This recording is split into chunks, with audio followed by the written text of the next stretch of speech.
La influencia del darwinismo y las primeras pruebas mentales. Antes del darwinismo, Platón pensaba que las cantidades de formas eran fijas para la eternidad.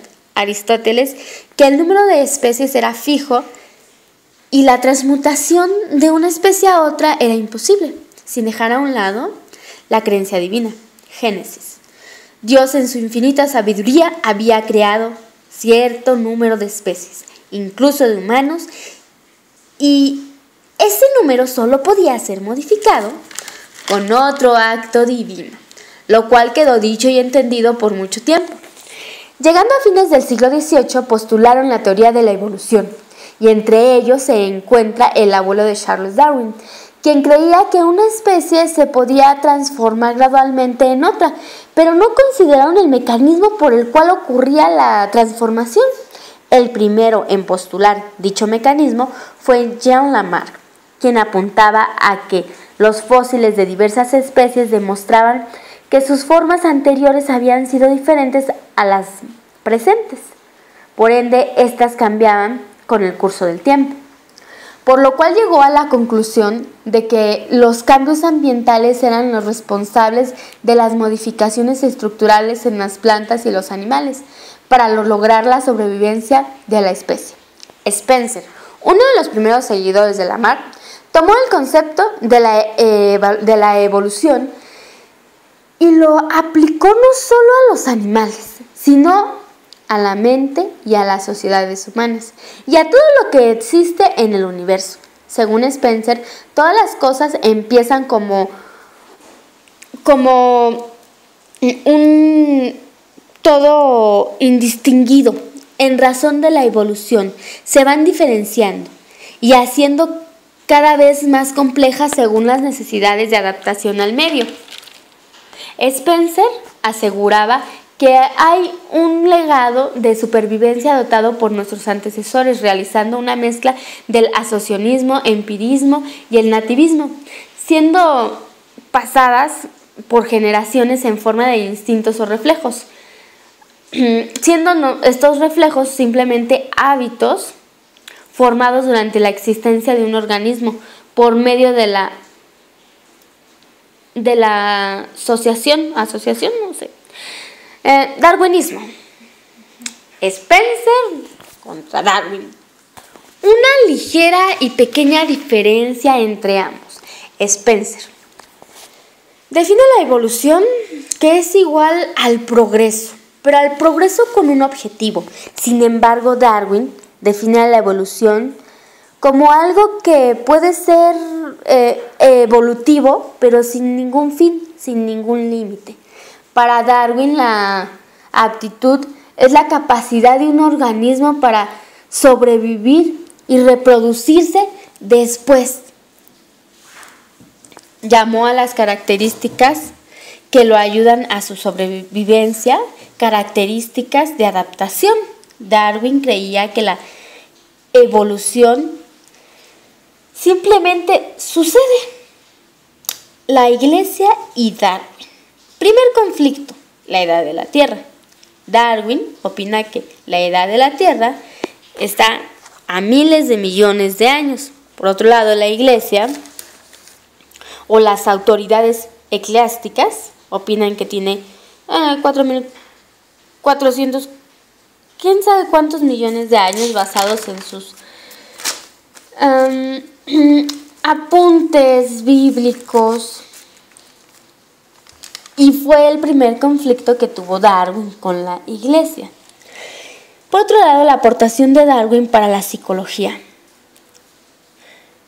está marcado por el viaje del Beagle.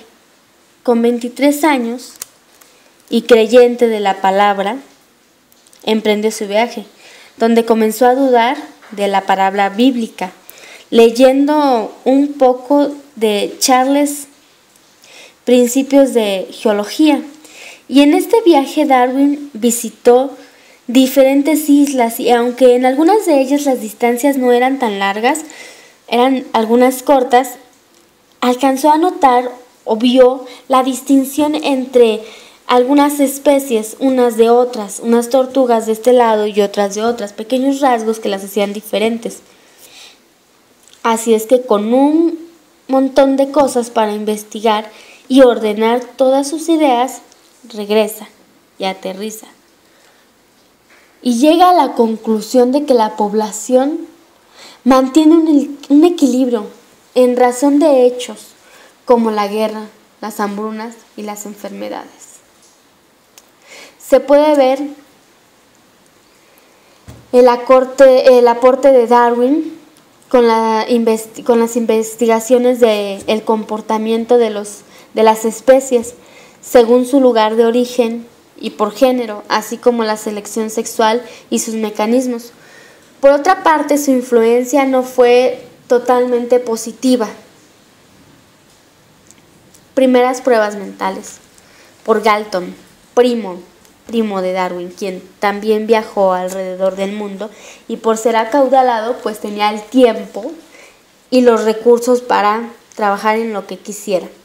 Inventó un mapa climático y fue el primero en usar los términos altas, bajas y frente. Al ver la teoría de su primo Darwin, creyó que si había diferencias, era necesario medirlas y clasificarlas. Prueba de asociación de palabras por Galton. Imaginarias mentales, antropometría, conceptos de correlación. Así Galton desarrolló una infinidad de pruebas.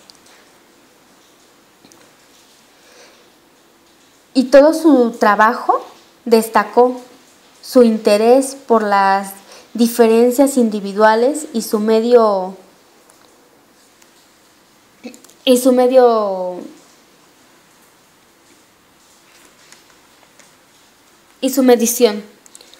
Después de Galton,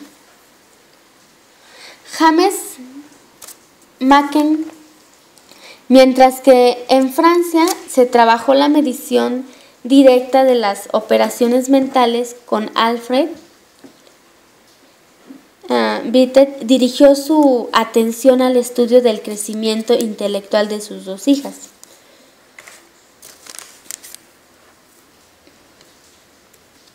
Siguió con las pruebas de escala e inteligencia, escala de Binet-Simon, pruebas de inteligencia en el ejército por Robert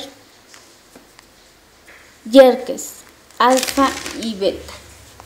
Todas estas pruebas son solo instrumentos para la medición de la inteligencia, concluyendo que estas pruebas son adoptadas o mediadas por una herencia o experiencia. Las pruebas mentales desarrolladas por Galton tuvieron mucho éxito. Así como Darwin no podía publicarlas y fue atrasando cada vez más la publicación de sus teorías, pero fue muy marcada la aportación de Darwin para la psicología, ya que éste vio, describió, documentó la conducta de cada una de estas especies, en qué era diferente,